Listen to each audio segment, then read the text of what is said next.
Anda telah mengunduh podcast yang dipaparkan oleh Pendeta Dr. Erastus Sabdono ini dari truth.id/voice. Selamat mendengarkan podcast ini. Shalom saudara sekalian, kebenaran hari ini berjudul Tidak Mengganti Doa Bapa Kami. Inti dari Injil adalah keselamatan, yaitu dikembalikannya manusia ke rancangan Allah semula. Tidak mungkin doa Bapa kami tidak memiliki hubungan dengan proses keselamatan. Ya saudaraku, doa Bapa kami yang merupakan formula kehidupan termuat ya. Di dalam doa Bapa kami itu termuat pola hidup, format hidup atau gaya hidup untuk menyelenggarakan keselamatan yang Allah berikan.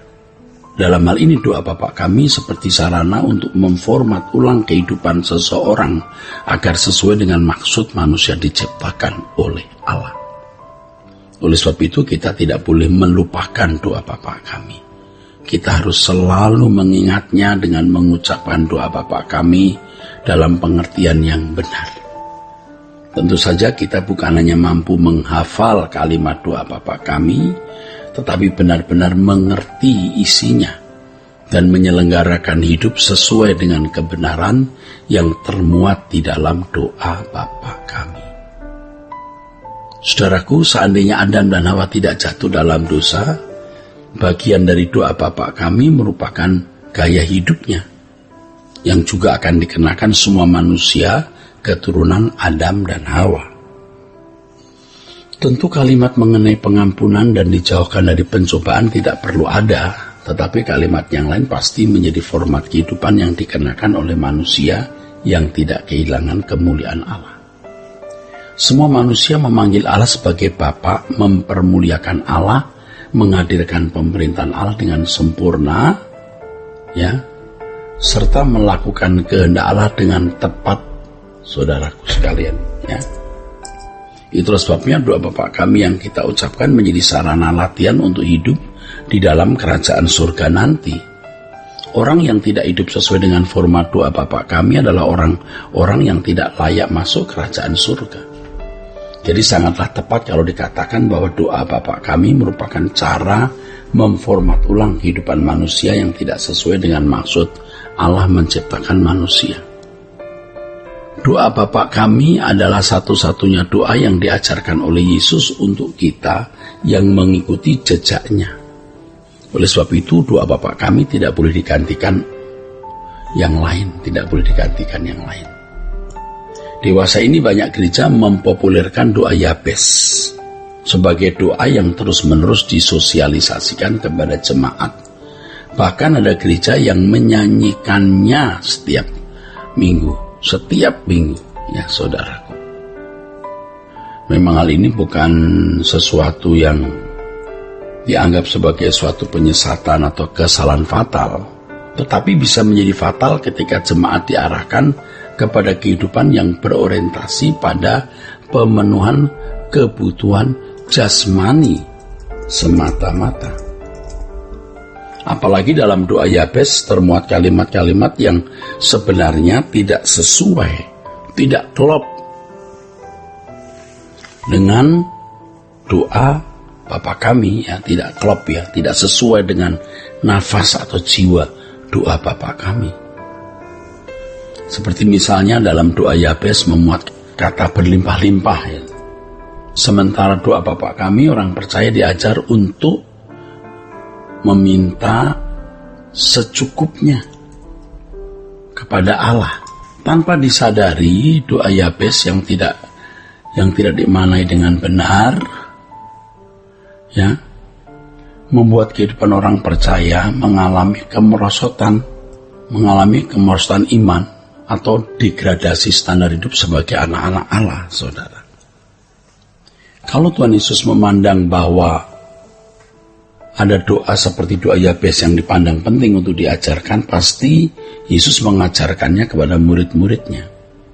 Tetapi kenyataannya Yesus tidak mengajarkan doa Yabes kepada orang percaya. Mengapa, saudara? Sebab orang percaya memiliki doa sendiri, yaitu doa Bapa kami. Barangkali ada orang yang mencoba mengemukakan argumentasinya untuk membela doa Yabes dengan mengatakan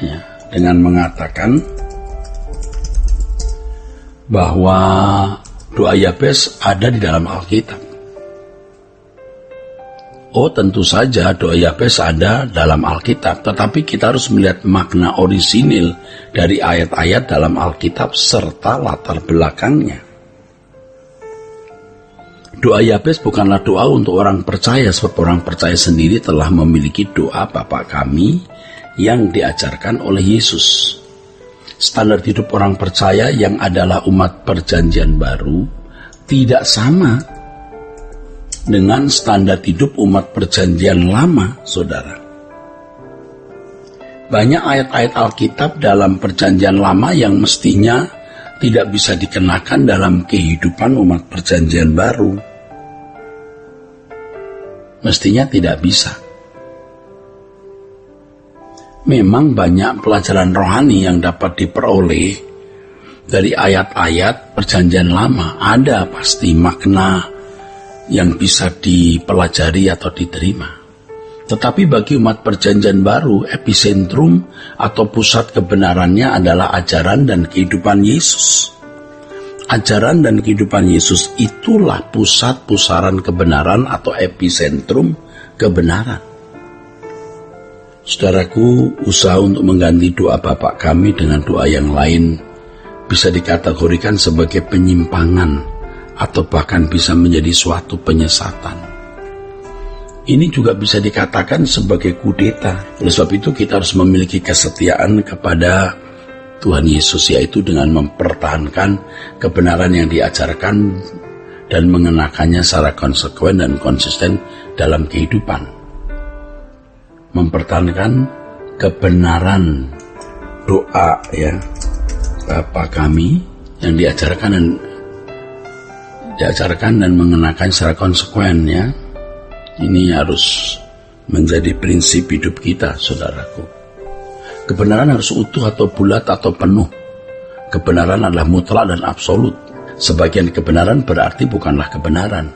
Bukan kebenaran berarti dusta. Segala sesuatu yang diajarkan oleh Yesus harus kita terima secara mutlak dan tidak boleh diubah.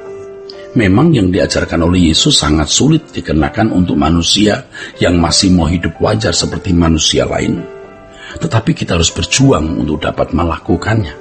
Itulah sebabnya Yesus berkata bahwa untuk diselamatkan, seseorang harus berjuang masuk jalan sempit atau jalan sesat. Ya, saudaraku, Yesus juga berkata bahwa banyak orang berusaha tetapi tidak dapat masuk. Hal ini menunjukkan tidak mudahnya mengikut Yesus atau tidak mudahnya seseorang mengenakan kebenaran yang diajarkan oleh Yesus untuk masuk kerajaan surga. Tidak ada, saudaraku, mahkota tanpa salib. Harus ada salib untuk memperoleh mahkota. Kiranya kebenaran hari ini memberkati kita sekalian. Puji Tuhan. Amin. Untuk berlangganan renungan harian dalam bentuk cetak, silakan hubungi Truth Literatur di nomor telepon 0878 7870 7000. Untuk mendapatkan CD khotbah, MP3 renungan Truth, dan CD album lagu produksi Sola Gracia, Anda dapat menghubungi di hari dan jam kerja di nomor telepon 021 638 60953. Tuhan Yesus memberkati. Sola Gracia.